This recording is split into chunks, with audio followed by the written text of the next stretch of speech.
Hello friends, this is Ritu and welcome to study more knowledge. तो ये हम next answer के लिए कराए हैं ईवीएस की। हिंदी की आंसर की मैं ऑलरेडी अपलोड कर चुकी हूँ, तो आप वो जाकर देख सकते हैं। तो फर्स्ट क्वेश्चन देख लेते हैं। निम्नलिखित में से कौन सा एक भारत का संघ शासित प्रदेश नहीं है? तो ये नहीं है मणिपुर, क्योंकि ये संघ शासित प्रदेश नहीं है, ये एक राज्य है। बाकी सब संघ शासित प्रदेश हैं, चंडीगढ़, जम्मू कश्मीर और लद्दाख। नेक्स्ट क्वेश्चन है, कौन से कच्चे तेल के उत्पादक हैं? मतलब पेट्रोलियम के उत्पादक राज्य कौन से हैं, ये हमसे पूछा है। तो इसमें होना चाहिए फर्स्ट ऑप्शन बॉम्बे हाई तथा पश्चिमी बंगाल। फर्स्ट ऑप्शन हो जाएगा। हमारे देश का संविधान निम्नलिखित में से किसके नेतृत्व में बनाया गया था? तो ये बनाया गया था डॉक्टर भीमराव बाबा साहब अम्बेडकर। इन्होंने काफ़ी सारे चीज़ें थी जो संविधान में के निर्माण में सुझाव दिए थे इन्होंने। तो तीसरा हो जाएगा सही। पौधों के लिए किए जाने वाले नीचे दिए गए कार्यों पर विचार कीजिए। तो पौधों के कौन कौन से कार्य हैं? ये पौधों के कार्य हैं और नीचे हमें दिया गया है इनमें से जड़ों के कार्य हैं। तो पौधों के कार्य में जड़ों के कार्य हमसे पूछा गया है, तो कौन कौन से हो जाएंगे? एक तो है पौधों को सहारा देना, ह्यूमस प्रदान करना नहीं होगा इसमें। ये जो सूक्ष्म जीव होते हैं वो ह्यूमस प्रदान करते हैं, तो ये हट जाएगा, तो बी एलिमिनेट कर देंगे। तो कौन सा ऑप्शन बचेगा? तो ये हो जाएगा लास्ट वाला ए, सी और डी, क्योंकि ए बी होगा तो लास्ट वाला ऑप्शन करेक्ट हो जाएगा। ए, सी और डी हो जाएंगे करेक्ट। फिर है पोचमपल्ली भारत के दक्षिणी राज्य का एक कस्बा है जो सुंदर के डिज़ाइन की गई चमकदार रंगों की पोचमपल्ली साड़ियों और विशेष प्रकार की बुनाई, जिसे भी पोचमपल्ली ही कहते हैं, के लिए प्रसिद्ध है। तो ये साड़ियों के लिए प्रसिद्ध है पोचमपल्ली जो जगह है, जो कस्बा है पोचमपल्ली नाम से। तो ये कस्बा हमसे पूछा है कि इस राज्य का भाग है, तो पोचमपल्ली है ये तेलंगाना का पार्ट। थर्ड ऑप्शन हो जाएगा इसमें। निम्नलिखित में से खाद्य पदार्थों के उस समूह को चुनिए जिसके प्रत्येक सदस्य में लौह तत्व प्रचुर मात्रा में होता है। तो ये हो जाएगा आंवला, पालक और गुड़। सेकंड ऑप्शन होगा इसमें। नेक्स्ट है, निम्नलिखित में से पक्षियों का वह समूह चुनिए जिस प्रत्येक सदस्य हमारी तुलना में 4 गुनी अधिक दूरी की को स्पष्ट देख सकते हैं। तो ये हो जाएगा गिद्ध।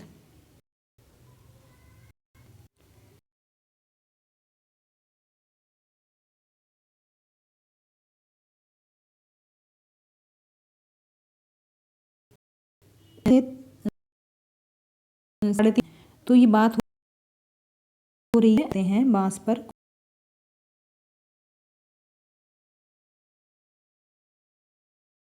कुछ हैं, क्योंकि तो देखिए ये दोनों तो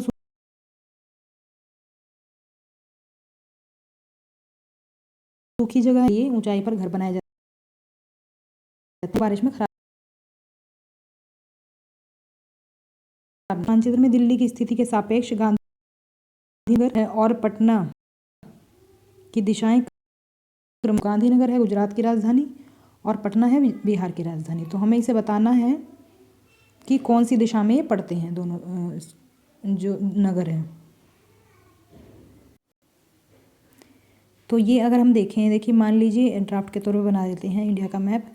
तो लगभग दिल्ली यहाँ पर पड़ेगी, और हम देखें अगर गुजरात को, तो गुजरात पड़ता है कुछ यहाँ पर, और बिहार का ये एरिया पड़ता है कुछ यहाँ पर। तो अगर हम डायरेक्शन देखें इसका, यहाँ दिल्ली से अगर हम इधर जाएंगे तो ये वेस्ट पड़ता है और ये साउथ पड़ता है, तो साउथ वेस्ट हो जाएगा। साउथ वेस्ट किस में दिया हुआ है? ये दिया हुआ है इसमें दक्षिण पश्चिम, क्योंकि क्रमशः हमें बताना है। और पटना को अगर हम देखें तो ये हो जाएगा दक्षिण पूर्व में। ये इधर आप देख सकते हैं, यहाँ से दक्षिण और यहाँ से पूर्व, तो ये हो जाएगा दक्षिण पूर्व में। तो सेकंड ऑप्शन इसमें करेक्ट होगा।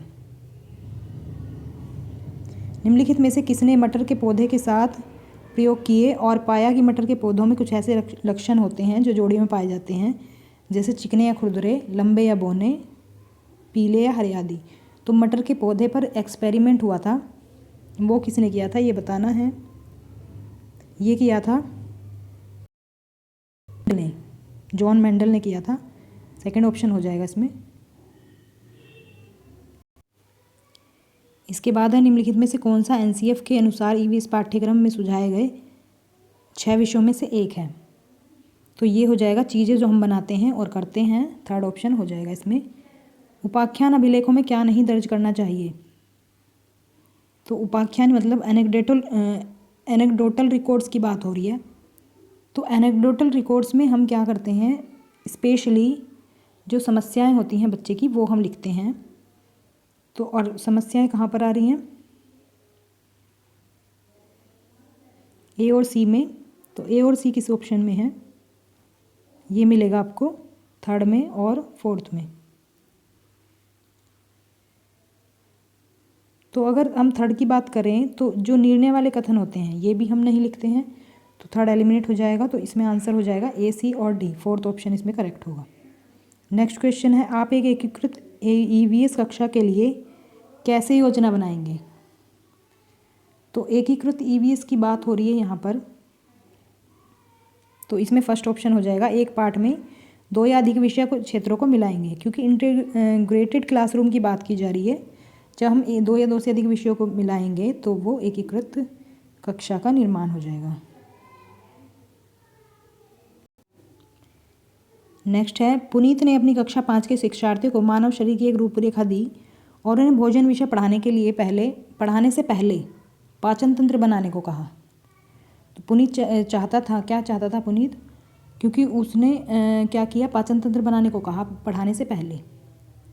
तो वो क्या करना चाहता था, पाचन से संबंधित शिक्षार्थियों के विचारों को प्राप्त करना चाहता था। उनको ऑलरेडी कितनी नॉलेज है वो ये जानना चाहता था। तो सेकंड ऑप्शन इसमें हो जाएगा। निम्नलिखित में से क्या रचनात्मक आकलन के संबंध में सही नहीं है। तो जो फॉर्मेटिव असेसमेंट होता है, जो हमारी लर्निंग के बीच में होता है, उसके बारे में सही क्या नहीं है। तो वो नहीं है फर्स्ट ऑप्शन। रिपोर्ट कार्ड के प्रत्येक तिमाही में इसकी सूचना दी जानी है। तो ये टाइम पीरियड फिक्स कर दिया है कि तिमाही में ही, मतलब 3 महीने बाद ये सूचना दी जानी है इसकी। तो ऐसा नहीं है, ये कोई टाइम पीरियड इसका फिक्स नहीं होता है। फॉर्मेटिव असेसमेंट लर्निंग के बीच में ही होता है। तो इसीलिए इसमें ये इनकरेक्ट हो जाएगा। तो क्योंकि इनकरेक्ट हमसे पूछा है। स्मिता अपने शिक्षार्थियों को कार्य से संबंधित लैंगिक विषमता और रूढ़िवादी छवियों के प्रति संवेदनशील करना चाहती है। स्मिता को निम्नलिखित में से अपनी कक्षा में क्या करना चाहिए।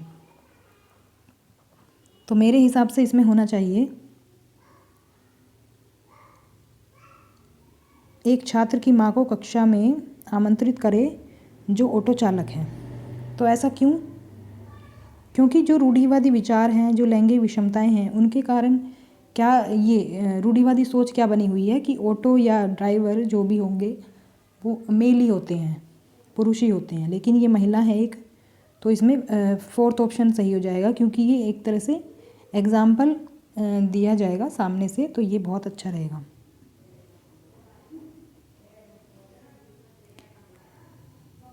नेक्स्ट क्वेश्चन है, कक्षा 5 के समयन आमतौर पर, यहाँ पर क्लियर नहीं दिख रहा है, अपना दिया हुआ कक्षा का कार्य नहीं करते हैं। तो मुद्दे को हल करने का सबसे अच्छा उपाय हो सकता है।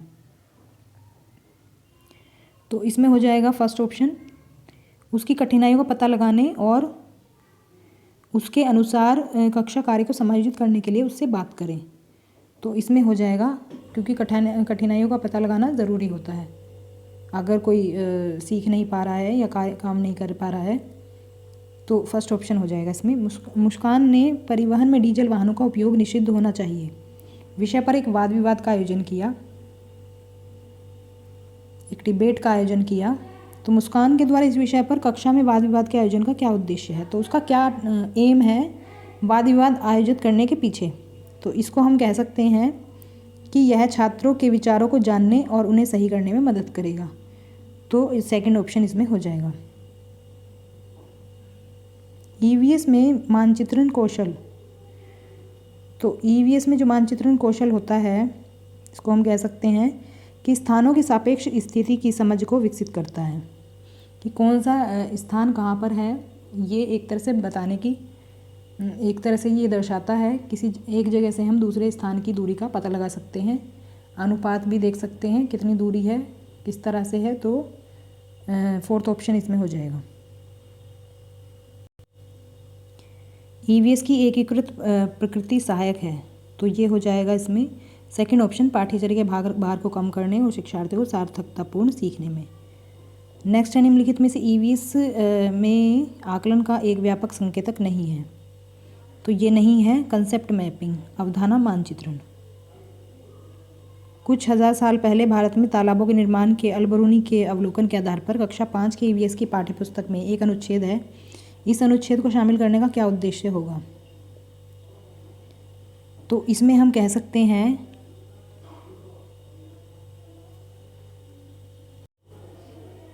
इसमें हो जाएगा सेकंड ऑप्शन ए, सी और डी। तो बी नहीं होगा इसमें, ये हट जाएगा, ए, सी, डी हो जाएगा। अपनी कक्षा में 50 से अधिक छात्रों के साथ वानी उन्हें एक ऐसी गतिविधि से जोड़ना चाहती है जिसमें सीखने को बढ़ाने के लिए अधिकतम संख्या में इंद्रियां शामिल हों। तो ऐसी कौन सी गतिविधि सही रहेगी इस चीज़ के लिए जिसमें सबसे ज़्यादा इंद्रियां शामिल हों? तो ये हो जाएगा क्षेत्र भ्रमण, क्योंकि क्षेत्र भ्रमण में हमारी सारे जो सेंसेस हैं वो हमारे एक्टिव रहते हैं। फोर्थ ऑप्शन हो जाएगा। इकरा अपने शिक्षार्थियों को ईवीएस में समाचार पत्रों और पत्रिकाओं को पढ़ने के लिए क्यों प्रोत्साहित करती है? क्योंकि ये शिक्षार्थियों को उनके अपने संसार से जुड़ने में सहायता करते हैं। सेकंड हो जाएगा इसमें। पर्यावरण अध्ययन में प्रश्न करने को एक युक्ति के रूप में उपयोग किया जाता है, किस लिए? तो ये हम करते हैं कक्ष में जिज्ञासा को बढ़ाने के लिए। तो फोर्थ ऑप्शन हो जाएगा। नेक्स्ट क्वेश्चन है, नीचे दिए गए कौन से एक राज्य में तोरांग का अर्थ है जंगल? तो ये है झारखंड में। झारखंड में बोला जाता है तोरांग को, मतलब जंगल को तोरांग।